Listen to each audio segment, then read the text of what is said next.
would they have said? If we could hear their voices now, in this time of pandemic, what would they have said? Can you hear them?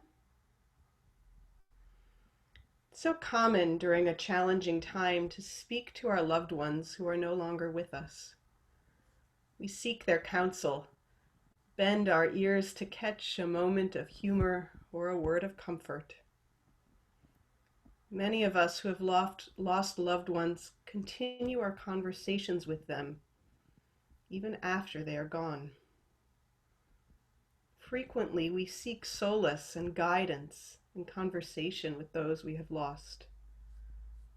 They might consist of reports on the status of our lives, and questions we want answers to, requests for advice. So what would they say to us during this time? Can we hear their voices to give us comfort? What words might they offer us now? Perhaps a pep talk to remind us to continue each day, one day at a time. We listen for their perspective, to know what it's like to live through difficult times and survive, to help us recognize that the sacrifices we make to hold back this virus still leave us with countless blessings. Maybe they remind us to help when we can.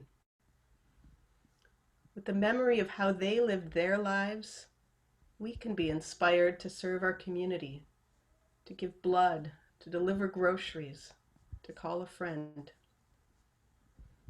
We might hear them remind us of the blessings of family, the importance of staying connected to one another in whatever ways we can. I think that these voices that we hear, that they are among the most beautiful and helpful things about memory. Those voices are so etched into our minds. We can imagine how they would have reacted and how they might have supported us in these times when we miss them and need them the most. They still can give us advice. They still can give us comfort. They still help us keep perspective even when they are no longer living among us, because memory has that power. For myself, I know whenever I accomplish anything even remotely valuable, I sense the presence of my grandparents and their smiling faces. When I'm frightened, I can hear my grandmother softly humming a melody as she would when she'd rub my back. When I'm frozen in uncertainty and not sure what to do, I can hear the voice of my dear friend Marla saying, "We just have to start with one kind thing."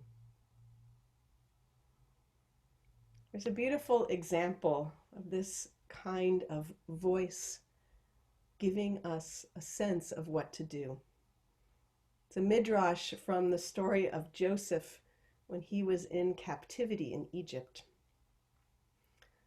It teaches us that when Joseph was approached by Potiphar's wife for an immoral purpose, that he was actually tempted. But at that moment, Joseph was visited by the voice of his father Jacob. Though he was not technically dead at that point, he was so removed from Joseph's reality. And when Joseph heard his father's voice, or how he felt his father's voice, he knew the right thing to do and did not respond to Potiphar's wife's advances. The message of this story is that the conversations with those who are absent from our lives can keep us on track, can keep us feeling supported and knowing the right thing to do.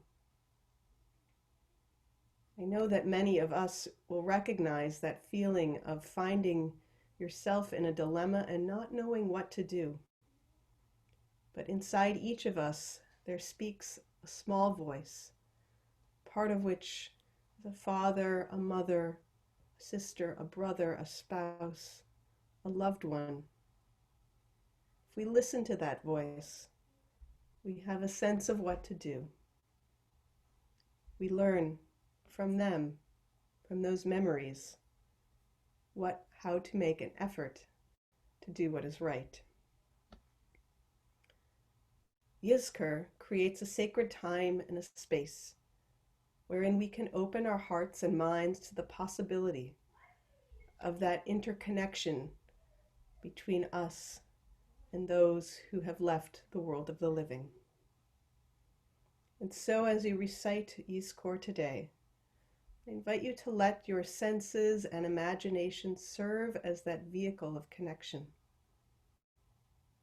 Can you imagine the person's face before your eyes?